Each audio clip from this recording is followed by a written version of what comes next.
Hello, all my Patreons. Well, it's been a long road, but finally I can deliver to you the first, 7 minutes or so of Revenge of the Sith. Yes, it is finally here. It's so great to finally deliver it to you guys. However, it's not entirely complete because some of the voice artists, I'm still waiting for them to send me their lines. So you'll notice, like with Tarn Windu, who's Mace Windu's brother, haven't gotten the lines from the voice actor yet, so it's just me voicing them. And I didn't put much effort into voicing the lines because I know I'm going to swap them out with the actual actors. So you'll notice that in the opening scene, some of the ways I read his lines, you can tell I'm just reading them as like a placeholder. A few little things as well, like the opening crawl, title crawl. I'm going to figure out how to do that in proper sort of 3D where it sort of flows away from the screen. You know how it looks in Star Wars. So like I'm going to replace that, just little things like that. In that way it's not complete yet. But anyway, regardless, here it is. Hope you guys enjoy it, and thanks again so much for supporting me here on Patreon. I'll see you guys later. Welcome to Revenge of the Sith, What It Should Have Been, the third and final installment to my fanfiction rewrites of the Star Wars prequels. Now, if you're watching this, I'm going to assume that you've already seen the other two fanfiction movies that I made, because if not, click on the link below or the card in the top right corner to watch them.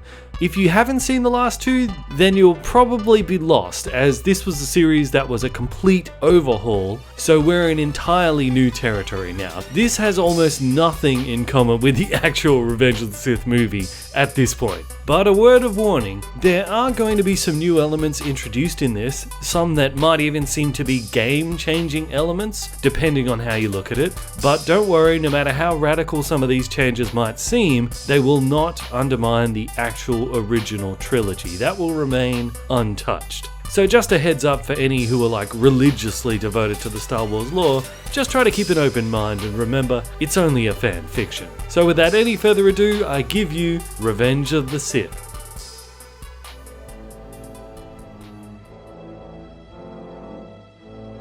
The end of the Clone Wars has granted peace to billions across the galaxy. The Republic and the Separatists have now merged to form a new galactic empire of the universe, with Supreme Chancellor Palpatine governing the inner worlds and Grand Moff Tarkin governing the mid and outer worlds. This includes much of former Separatist space, while Alderaan has once again become the center of trade for the galaxy.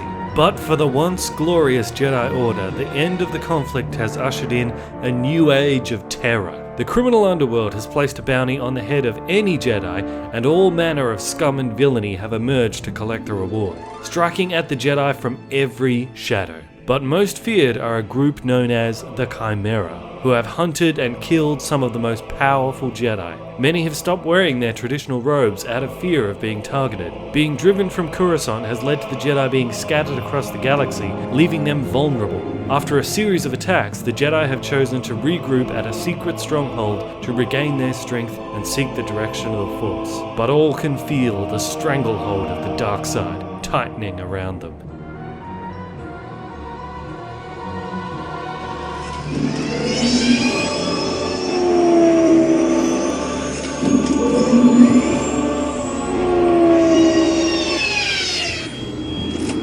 A convoy of ships fly into a hangar, and the occupants silently file out. You can almost feel the frayed nerves and sheer exhaustion coming from the trials of the last few months. The leader of the group enters a room and joins other Jedi leaders who have gathered from different corners of the galaxy. His weary eyes drift over to a familiar face, and he smiles. I'd heard about your adventures, but I needed to see you with my own eyes before I could believe it. Well, here I am. Your eyes don't lie. I never got the chance to pass on my condolences for your brother Mace. He was one of the greatest Jedi I've ever known. Thank you. I miss him.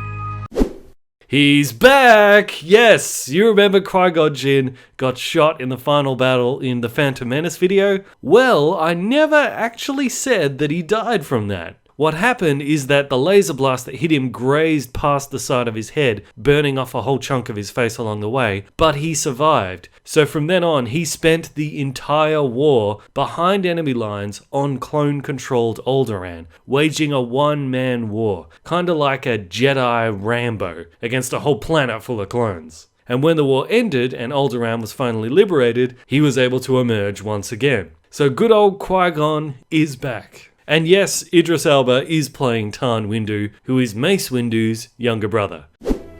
Is Master Katan with your party? No, his convoy was supposed to meet up with us yesterday. They must have been ambushed en route. We found the wreckage. There were no survivors. What about Master Solan? Poisoned 4 days ago.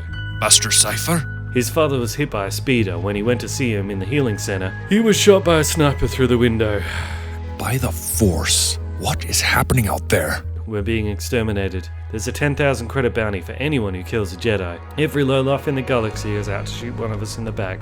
Who's offering this bounty? So far, all I've been able to find out is the Hutts are acting as middlemen, but the bounty is one thing. What about this Chimera group? Is that just a rumor? I'm afraid not. They're very real, and they're well-trained, well-equipped, and motivated. Professional Jedi hunters. My guess is that Darth Maul's behind it. The Clone Wars might be over, but his war isn't. He's still out there. He's probably the one behind this bounty too, and he's made this Chimera group to target the more powerful Jedi that your regular bounty hunter couldn't handle. If we find him, we find the Chimera, and we can end this madness once and for all. An explosion rocks the building. Everyone, except for Qui-Gon, immediately drops to the floor. That was no shockwave. That was a ground tremor. Everybody, outside, now! Qui-Gon Jinn leads the frantic group out into the hangar, and a lookout hands him some binoculars. The shot came from the top of the hillside. How could they even find this base? Nobody knows about it. You said you saw the wreckage of Katan's convoy. They must have followed you back here. Impossible. We scanned the area. There were no other vessels. They could have been cloaked. I felt for life forms through the Force. There was nobody there. Another blast fires from the hillside, striking just under the base. It's alright, they're shooting blind. The base is camouflaged into the mountain. They can't see us. Another blast hits the same spot. This time the building rocks violently. They're not shooting at us. They're shooting at the cliff face. They're trying to bring the whole mountain down. Frantically, the Jedi scatter for the exit as the floor beneath them begins to crack apart from another shot. A few Jedi scramble for smaller ships in the hangar and fire up the engines, but a support pillar shatters as the weight of the mountain crushes the structure. The roof above the exit begins to cave in, and Qui-Gon throws up a force shield to hold the roof up, to stop it from blocking the exit as more Jedi run out. A pillar behind him shatters and falls towards him. Windu sees this and tries to block it with a force, but isn't quick enough. It knocks him over and crushes one of his legs. Ah! All the rocks by the exit fall, blocking it.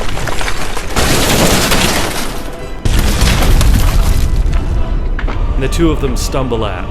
Outside, the fleeing Jedi are running down a narrow path between the two hills. Windu is lagging behind carrying Qui-Gon as the base begins to break apart and slide down the cliff behind them. Up on the hilltops on each side, rows of battle droids rise and take aim. Qui-Gon sees them.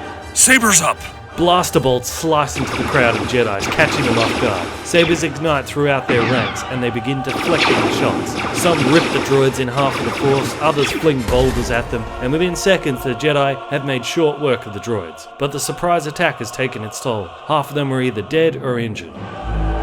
Everyone freezes at the sound of a ship's engine behind them, and through the dust cloud of the collapsed mountain cuts a menacing battleship that swoops down on them. The guns begin firing, and Windu dives behind a boulder for cover.